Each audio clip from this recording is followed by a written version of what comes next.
Now, more than ever, Americans are buying firearms.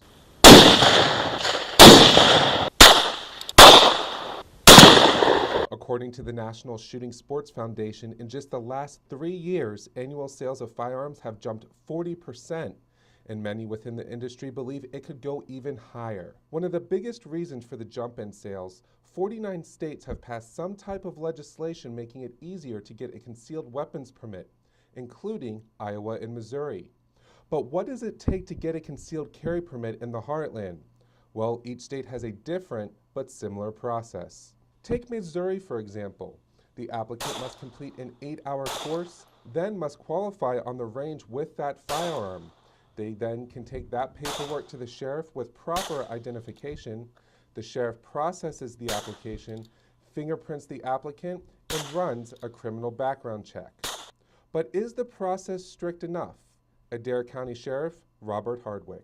It's a good process, and there's several items in the state law that require the sheriff to look at each and every permit that's issued. Iowa's a little different. With the law changing just this past year, the Wapello County Sheriff's Office has seen almost 2,000 applicants.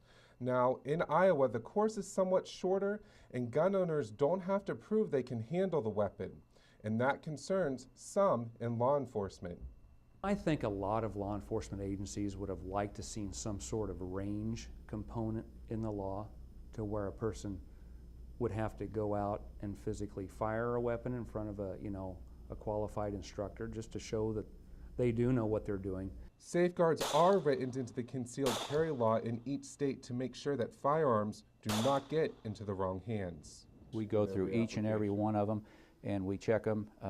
We do criminal histories on everyone, and we go over that paperwork in detail. But as you go out in public, have you ever wondered who has a concealed weapon? I guess it makes you wonder how many of these people that come in and get permits are actually carrying them out in public and will really have no way of knowing. But I guess it is something that we think about. Now you might be wondering, what disqualifies you from getting a concealed weapons permit?